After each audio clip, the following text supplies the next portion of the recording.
and welcome back to Beyond the To-Do List, a podcast about productivity. I'm your host, Eric Fisher, and in this episode, I am excited to welcome to the show Dr. Mithu Storoni to talk about her new book, Hyperefficient: Optimize Your Brain to Transform the Way You Work. She's a physician, a researcher, and an expert in neuroscience and performance optimization. And in this conversation, we cover redefining efficiency and noting the difference between traditional efficiency, which is doing more in less time, and hyper-efficiency, which is maximizing that cognitive performance by working in alignment with brain rhythms. And that just like a car engine, our brains operate in different gears, suited for different tasks. We talk about those gears and how to optimize your focus, your creativity, and deep thinking, and understanding when to tackle deep work versus routine tasks, and how that dramatically improves your productivity. So if you're looking to take a peek inside the engine of your brain and make some tweaks, I know you're going to love this conversation with Dr. Mithu Storoni. Well, this week it is my privilege to welcome to the show Mithu Storoni. Mithu, welcome to Beyond the To-Do List. Hi, thank you so much for having me. It's a pleasure to be here. I'm really excited to talk with you today because you have a brand new book. You've been talking about, I was going to say brain stuff, but I guess we'll just say it, brain stuff for so long, and studying it and looking into it. And your new book, Hyperefficient: Optimize Your Brain to Transform the Way You Work, is exactly the kind of thing that we talk about on this show. Now, obviously, the word efficient and being hyper efficient are catchwords, phrases people are interested in. Who doesn't want to be hyper efficient? But I think in order to be hyper efficient, we need to first step back and say, well, what's our definition of efficient or efficiency? The word efficiency, in the sense that it's usually used, generally means doing as much as possible using as little energy or resources as possible. And so we tend to associate efficiency with quantity. So I've been able to do X amount of work or send X number of emails or write X number of lines today. But I call this book hyper efficient because we're going through a transition in the workplace and in the world in general, where automation and AI both are changing the landscape in which we are working, to the extent that a lot of the work that we're doing has to be qualitatively good. So we mustn't just have 1,000 or 100 bad ideas. We need just one good one. And so when I use the word hyper-efficient, it's kind of a spin on the word efficient. But I suggest people start thinking about the quality of what they're doing. So if you're being efficient, you're doing a lot in a short amount of time. But if you're being hyper-efficient, what you're doing is of the highest quality possible, regardless. So that's the definition, and that's the difference between efficiency and hyper-efficiency. So it's more about the quality than it is the quantity or the speed per se. Exactly. And really the two are often mutually exclusive. If you have to run a marathon, you can't run at the speed of a sprint. And so you can do a lot badly or semi-badly, or you can do some extremely good, high-level, difficult work, but you can't sustain that. And so that's really the difference between being hyper-efficient, focusing on quality, as you say, and being efficient and focusing on quantity. Now, you mentioned AI. How does that factor in here? Obviously, I think a lot of people who've had familiarity in the last, let's say, 2 years with the mainstream generative AI tools that have come along know that we can now generate a lot of ideas of maybe good to mediocre quality. Exactly. And really, if you look at any organization's structure, any organizational pyramid, what used to always happen is the people right at the top of the pyramid would be the ones making the decisions or planning or innovating or really coming up with the big ideas. And everyone else in the rest of the organizational hierarchy, the layers that are below that top layer, they would be doing work relating to data gathering and data summarizing and making predictions, simple predictions out of data. Today, because of AI is actually taking over that kind of work.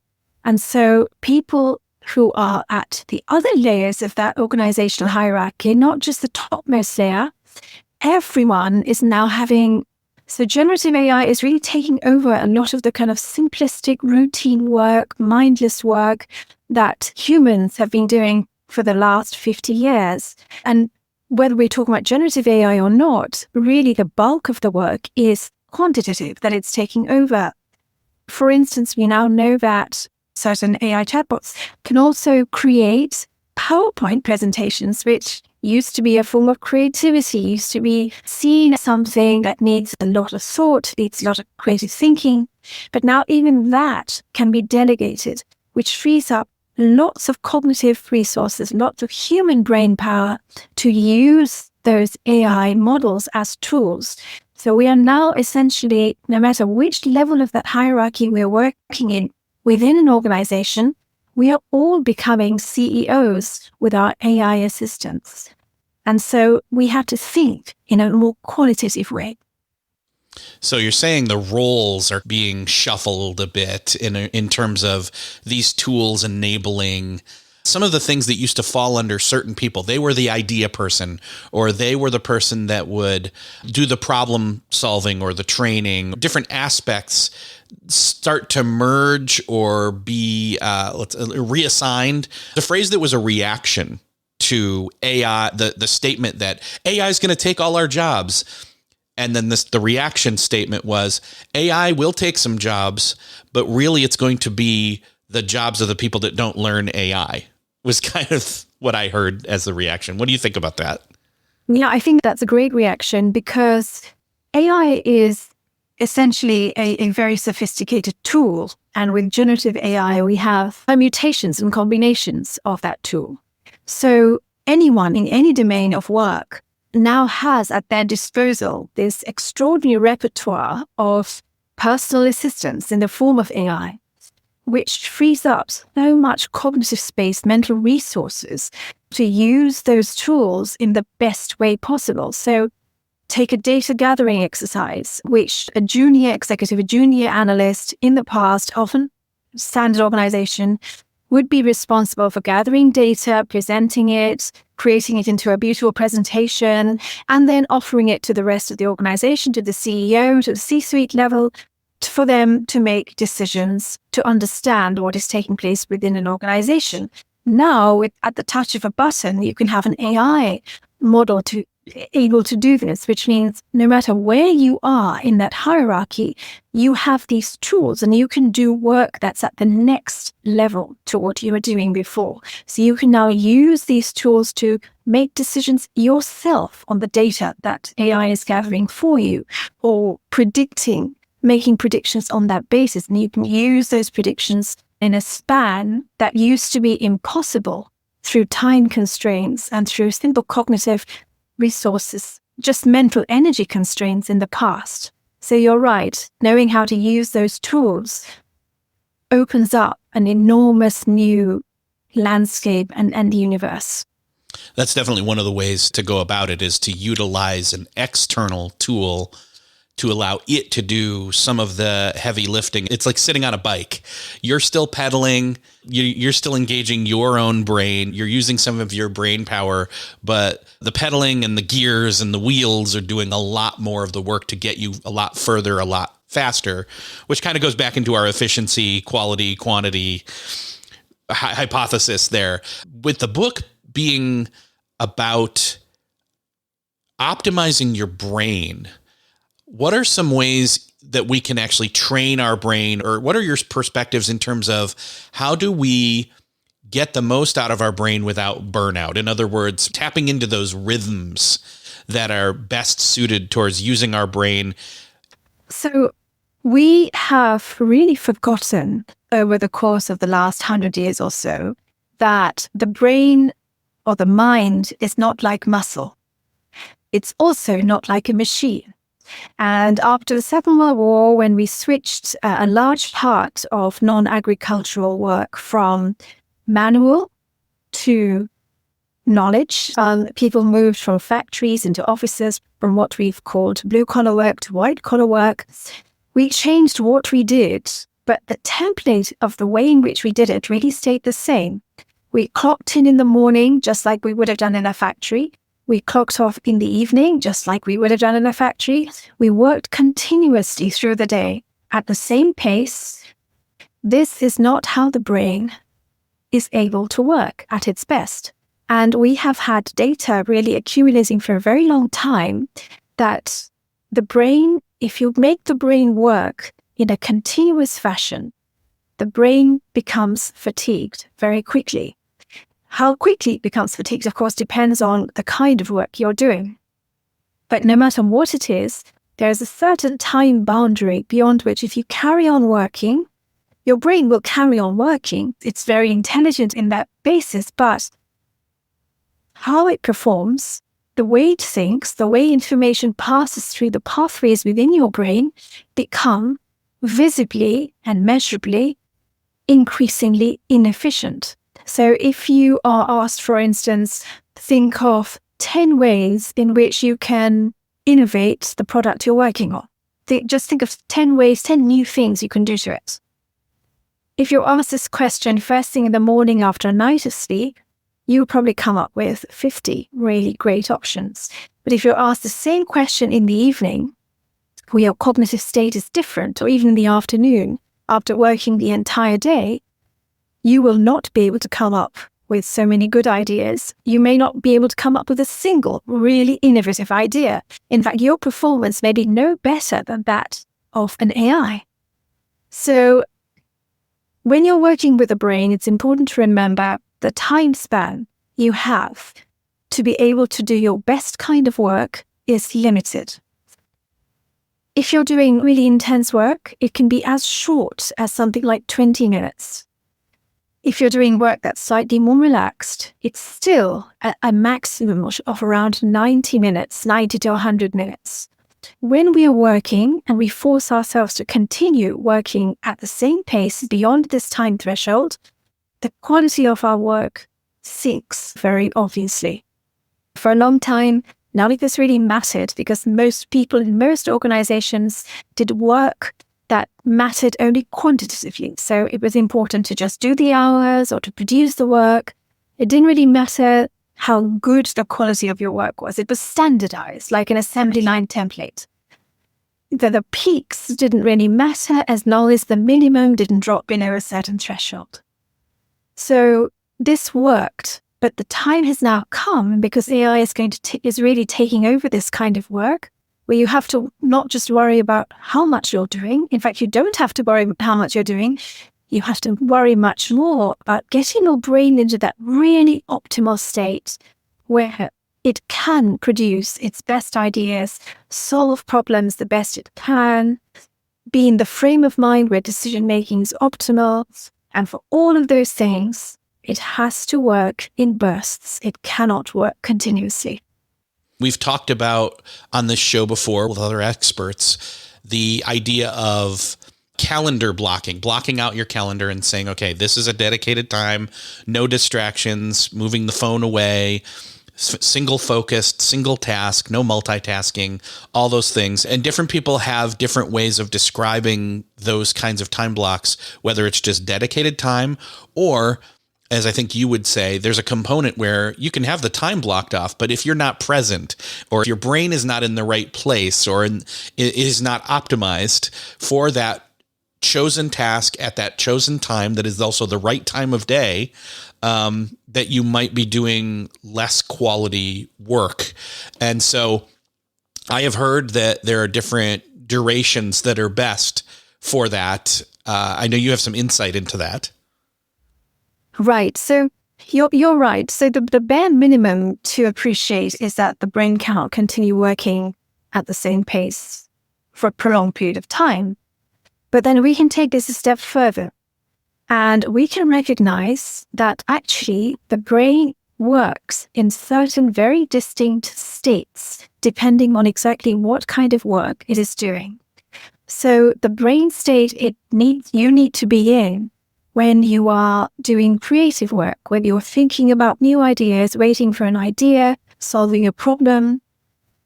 This kind of brain state is actually distinctly different from the kind of brain state you need to be in when you have to maintain really strict, solid focus, when you're reading a really long report, trying to understand it. If it's very complex and really, really challenging, you're having to focus and you don't want your attention to stray at all. So that's a distinctly different brain state. And then there's another brain state that we are often in when we're working in this assembly line template. And this third brain state is where our thoughts are very quick. We can react fast, so we trade off accuracy for the sake of speed. We're fueled by coffee, for instance, so we can work really fast, do very low-level jobs very quickly, but we cannot come up with a winning chess move, or we cannot solve a differential equation in that brain state. So when we are working on a typical day, we're actually swinging between these different states. And as we become more and more fatigued, we dial away from the state that is most optimal. If you imagine a car driving on a terrain, on a landscape, if you're going uphill or if your terrain is very smooth, you're going to be using different gears to drive that car. And how efficiently you're driving will depend on how well your gear matches the terrain. So if you are in a gear that you need to be in to go uphill, but you're just going on flat land, you're wasting energy. But at the same time, if you are going uphill, but you're in the gear where you are when you're on flat land, then your car is not going to get anywhere. You're needing to put in extra energy. And so when we talk about efficiency, especially being hyper efficient, that's a concept that's very helpful to latch onto, because if you're doing creative work and you're in the brain state where you are having to just do lots of work very quickly and work to a deadline, your brain will not switch on into that creative zone. It will not be able to think of new ideas or innovate. At the same time, if you are in that creative zone, you will not be able to be in a state where you're furiously rushing to get your work in before a deadline. So when we're talking about doing brain work, it's very important to identify what kind of work you're doing and then know ways in which you can shift your mental state into the right state for that particular flavor of work. So if I hear you right, these different gears, a lot of people lump them all up into one and they just say, I'm in the zone or I'm in focus mode.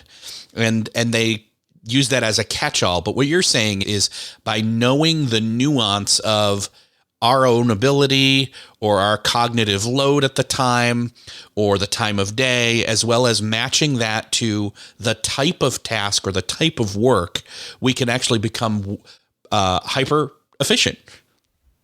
That's really exactly right. If I give you a simple example, so say you are a writer, you're a journalist, you're writing reports or something, and you are tasked with the job of coming up with, let's say, 5,000 words in a day, on one day, one morning. So you're sitting in front of your computer and the words will just not come to you. Even though you've blocked off your distractions, you think you're in the zone and everything is just right. And then if you dig a little bit deeper and you find that actually, while you're writing, you constantly have at the back of your mind that you have this 3 p.m. deadline and you have to get your words in by then. If you just shift that deadline away, or if you're able to just forget about that deadline or just work as if that deadline doesn't exist, you'll find it much easier to shift your mental state into this creative mind-wandering zone, which is much more receptive to those ideas. And I bring this example because I describe how one way to imagine it is to imagine that the brain runs in these 3 gear settings, and gear 3 is the gear that you are in when you think, you have to work faster. Your thoughts are faster, your reactions are faster. And the reason why everything is faster in that gear is because your brain is sort of pushing down on a metaphorical pedal where it's processing information faster because it thinks the uncertainty around you is too high. And so it's trying to quickly reduce that uncertainty. If you have a looming deadline or you have a nasty boss, those are two sources of uncertainty. And as soon as your brain perceives those, it presses down on the pedal and you shift into this gear 3 state. But if you want to be in a creative zone, you actually have to pull your foot off the pedal and be in a state where your thoughts are slightly slower, you're more relaxed, you're in a more of a mind-wandering state. Only then is the brain in the right state for you to sit down and write that report. So you see how all these subtle cues that we're not always aware of play with our ability to get into the correct state. Mental load, you mentioned. Mental load is one thing. So if you're doing something really boring, for instance, you're constantly going to be thinking of other things. Your mind is going to wander. In this case, that mind wandering is actually quite harmful because you need and you want to focus. And the reason why your mind is wandering is because your brain thinks, oh, everything is too slow. I can go process information very slowly. And so you slide into what I call gear 1. In that sort of situation, if you add to your workload by increasing your cognitive load, you can shift to the right mental state. So in situations where your work is mundane or boring, doing things like adding multitasking or making your work feel more difficult shifts you back into the right mental state. And, one great example of this that I've described in the book is looking at air traffic controllers. If you take air traffic controllers working at an airport that's not busy at all, and they're just passively watching a screen without doing anything, that puts them into the mental state that I described as gear 1, where their thoughts are very slow, which means they will not be able to react should a dangerous situation arise. So in that sort of situation, actually making their work harder or adding to their cognitive load by giving them something else to do, something as simple as just clicking on a mouse, even something like that shifts them to the right mental state. And, we talk about all these things. We talk about multitasking as always being a bad thing. We talk about being hyper-focused as always being a good thing. But actually, when you're doing knowledge work, especially when you are really trying to fine-tune your mind to the precise kind of work you're doing, these things acquire a nuance and they become a tool with which you can navigate across these different brain states. Now, knowing that some people's roles probably require them to lean in on specifically gear 1 or 2 or 3 more, like the percentage of their time they're going to be in gear 1, 2, or 3 more often based on just the type of work that takes up the majority of their role. And what you're saying is, as we were talking about, with AI entering into the mix, some of the role expectations or job descriptions shuffle a little bit because of the ability to lean in on an AI tool. And so then they have to figure out, oh, well, I was used to being in gear 3 all the time because I didn't have a lot of gear 1 or gear 2 work. And I'm just hypothesizing here, by the way, correct me if I'm wrong. But now with the change in terms of blue collar or with the white collar work changing and the data knowledge work changing, they most people, again, they originally don't even know that there are different gears. They say it's all focus time or I'm in the zone, and they are not hyper efficiently using their time. And that's a revelation. I hope that some people listening have a revelation in terms of their focus time when it comes to just the gears, let alone then digging deeper and figuring out, well, wait a second, how do I match which gear to which task? Because now that things are changing, I have options. Right. I mean, one very one very simple way of thinking about it is we are used to going to work to just get through the day and to just tick the boxes at the end of every task that we're assigned. We go to work, most of us, we have a to-do list, and we are happy and satisfied if we get through those and finish the day and get through everything we're supposed to do.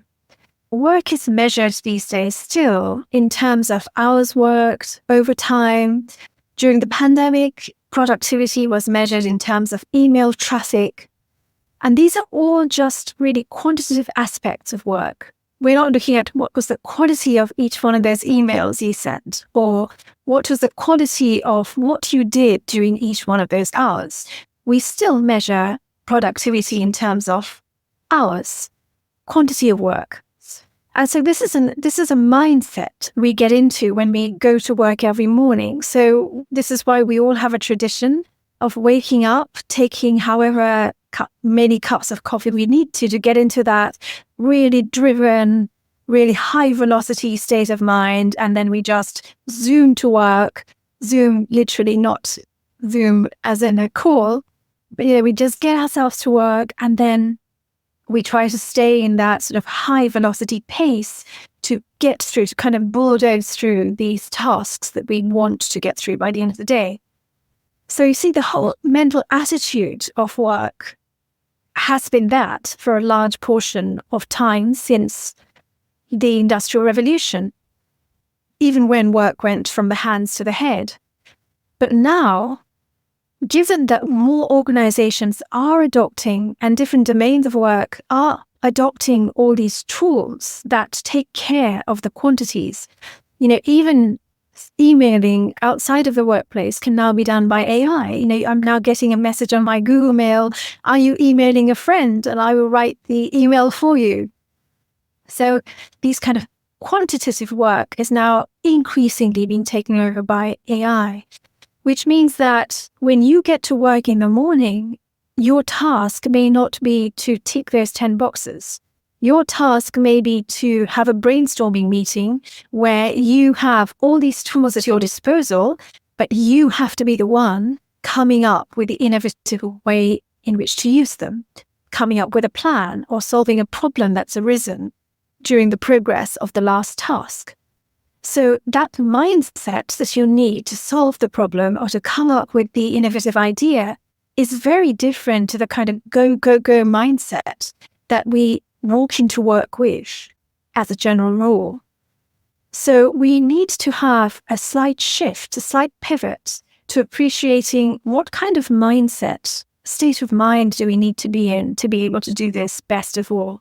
And, a good example is I describe how across a typical day, our brains change in the sense that we're discovering that we're much better at thinking creatively first thing in the morning and last thing in the evening. So the first bit of the day and the last bit of the day seem to be much better for creative ideas than middle of the morning or middle of the afternoon. We're also discovering that the middle of the morning and middle to late afternoon are two intervals of time when we are very good at focusing, thinking in a very focused way. So one of the things we could be doing differently is, instead of just rushing into work with this caffeine-fueled, driven, go state of mind, we could be embracing those first few hours in the morning and using that time to do any creative work or solving any problem that has arisen that we're working on, and doing that in that state of mind without rushing into this high adrenaline-driven mindset. And then we could work with the natural rhythm of our brains and let the brain itself get into that more focused, more driven mode, which it adopts in the middle of the morning, and then embrace that to do that kind of work. This way of working is more of a rhythmic way of working, and in many ways it's at odds with this template of assembly line work, where you go in at high speed and you maintain that power for the entire day without getting on the accelerator or stepping off the accelerator. This way of working allows you to appreciate that actually the brain state changes and the kind of work you're doing is also going to be different and more varied with AI tools. So why not embrace both of them? And the other component here is we have biorhythms or chronotypes, I've heard it referred to as well, and typically most people are early bird or night owl or something in between. There's about 3 or 4 different variations there.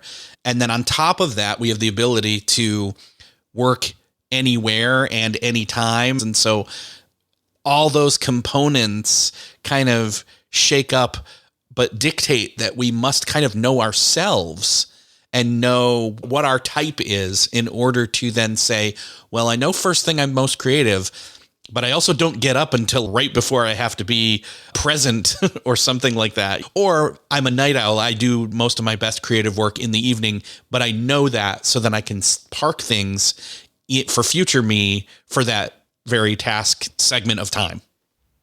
Exactly. And doing that, harnessing that actually gives you much more agency over what you're producing. And it allows you to produce your best quality work. It's interesting because, again, this focus on quantity has really masked the fact that even though globalization allows lots of people to work across teams that are spread across different parts of the world, different geographical locations, the quality of work that's actually being done is not the same. There's a great study, for instance, that has modeled profits and losses that financial traders would make when they're trading in the global markets. So they're really working to New York time. And this study has looked at a bunch of traders who would be based in New York. So they would be trading when they're in the optimal cognitive state for making tough decisions. And they've compared them to financial traders who are based in New Zealand.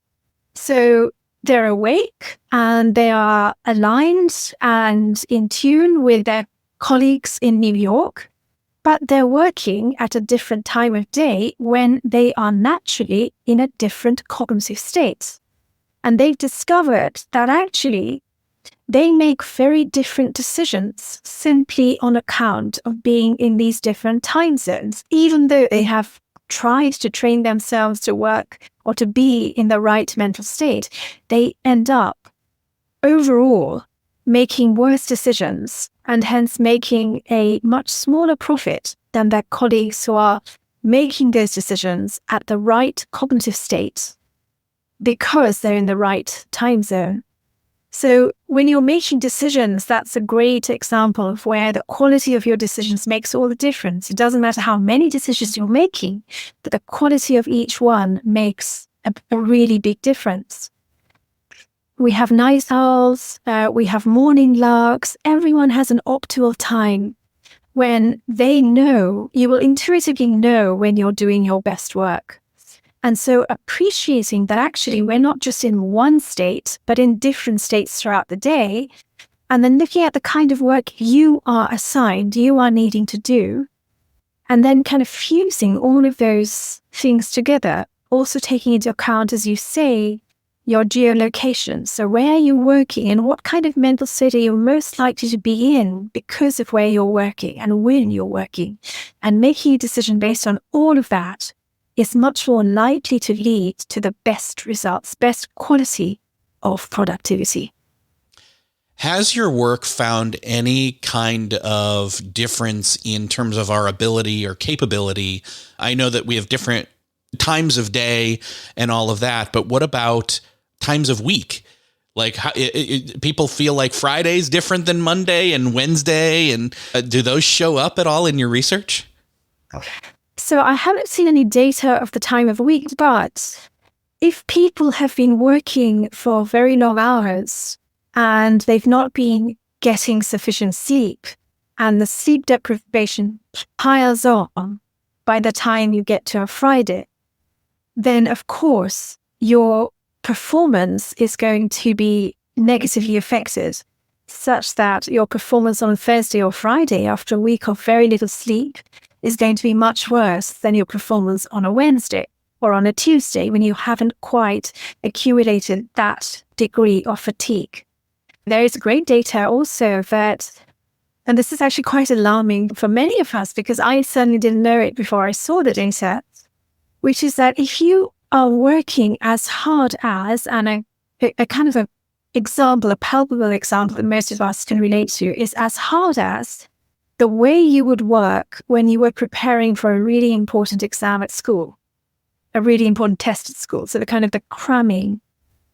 If you're working that hard and you do so for more than 4 hours, now you can do other work beyond that 4 hours, but if you're working at that intensity for more than 4 hours, so if you're more than 4 hours, at 4 hours you're okay, but if you're working more than 4 hours, that a good night of sleep isn't going to alleviate the fatigue by the time you wake up the next morning.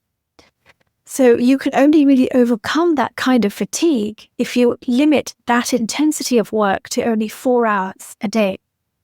The data that led to this observation is really looking at children and at young people in terms of how quickly do they recover their mental performance, the quality of sleep, their subjective sense of fatigue, having worked in that fashion for more than a day, for 3, 4, 5 days in a row. How long does it take for them to get back to normal?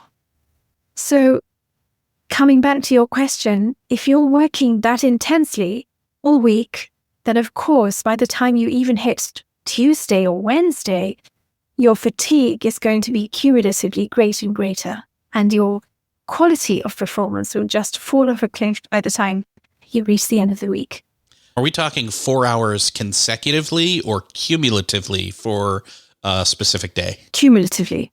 Okay. Cumulatively. Okay. However, that said, of course, 4 hours consecutively will result in even more fatigue, of course, because you're not giving your mind a chance to rest. But this data just looked at the total number of hours worked at that intensity in a day. Okay. That makes sense. And then I know that then this kind of plays into talking about our basic total possible attention span being about 90 minutes, and that being like, if we were to take 90 minutes, that's an hour and a half.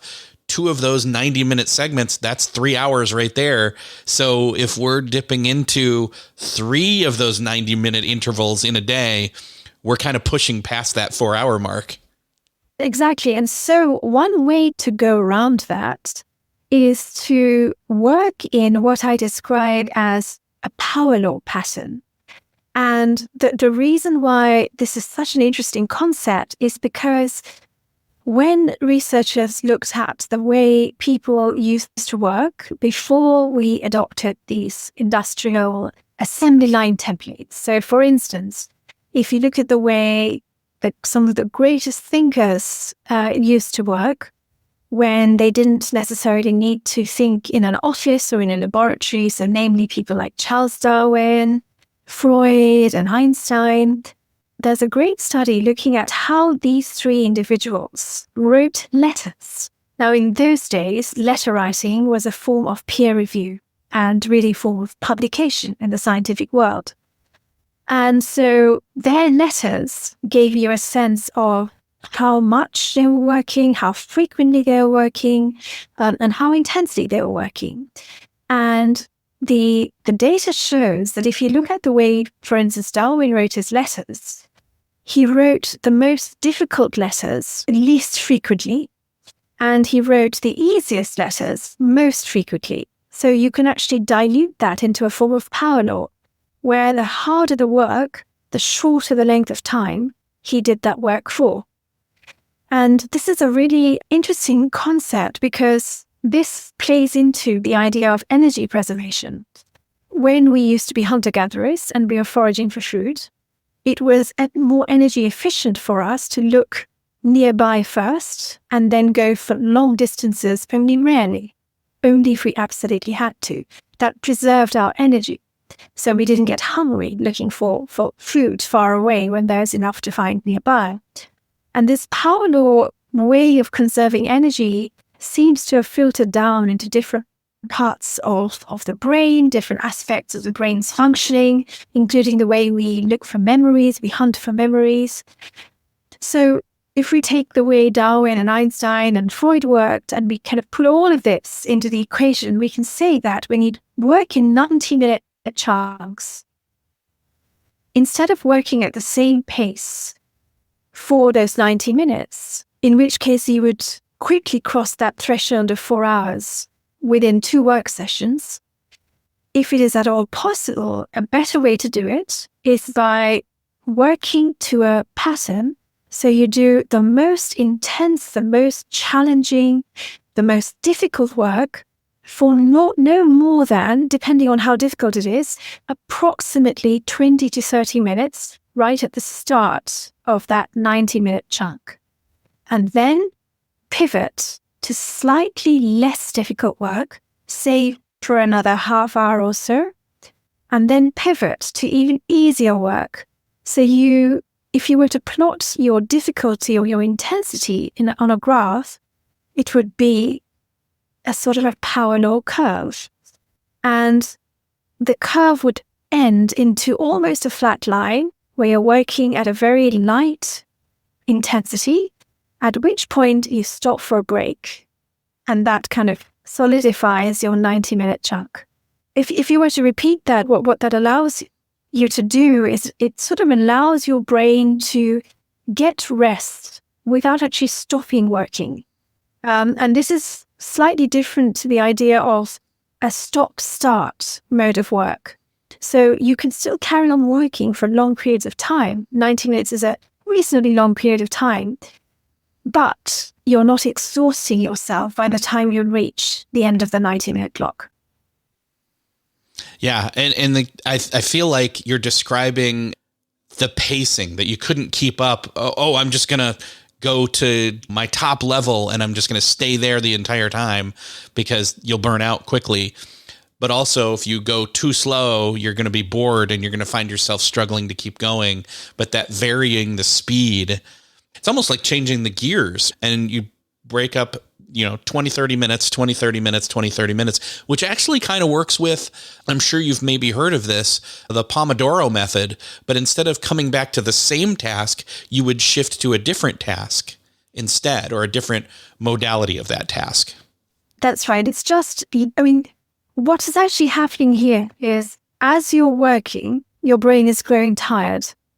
And so when you start work and you're feeling fresh, the effort your brain needs to put in is incrementally increasing, is gradually increasing as time goes on. So when you start, you're at your freshest.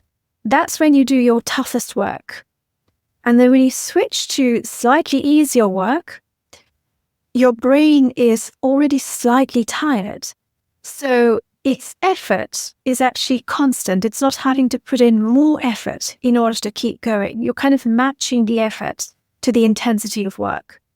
And remember, efficiency is when the effort you're putting in, so the gear you're in, matches the kind of work you're doing. So if you're putting in too much effort for something that's really easy, you're wasting energy.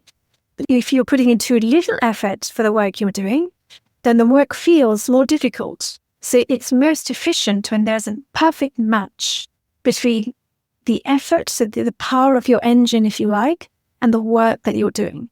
And because your brain is growing more and more tired, if you're just making the work ever so slightly easier as you go on, you're maintaining that sort of Goldilocks zone of efficiency. So, and obviously there's other components to this with taking care of yourself physically and mentally and emotionally, but this is thinking specifically about the brain, and knowing ourselves better can really lead to using our brain better and becoming hyper efficient. I've had fun talking with you about this. I'd love to direct people. There's so much more than what we've talked about in the book. I'd love to point people to where they can find out more about you and more about the book and continue down this journey of optimizing their brain. Thank you so much. It's such a pleasure to talk to you. I have a website, www.mithustoroni.com. I'm also on LinkedIn, and on X and on Instagram. Perfect. And I will have all the links to all of that in the show notes for this episode. Thank you for being here. And as I saw kind of your catalog of work, I would definitely love to have you back on in the future as you continue to progress down this journey of optimizing our brains. Thank you so much for having me. Well, that's another podcast crossed off your listening to-do list. I hope that you enjoyed this conversation, and I hope you're thinking of ways that you can better match the gears of your brain to the different tasks that you have, whether that's creative tasks or deep thinking tasks, admin tasks, and just knowing when to tackle deep work versus routine tasks and optimize for your mental energy and hopefully prevent burnout. If you found this conversation helpful, I would love for you to share it with somebody that you know needs to hear it. Hit that share button in your podcast player app of choice. Send it on over to them. Don't forget to check out the show notes at beyondthetodolist.com, where you can find the link to grab the book. Thank you for sharing the episode. Thank you for listening, and I will see you next episode.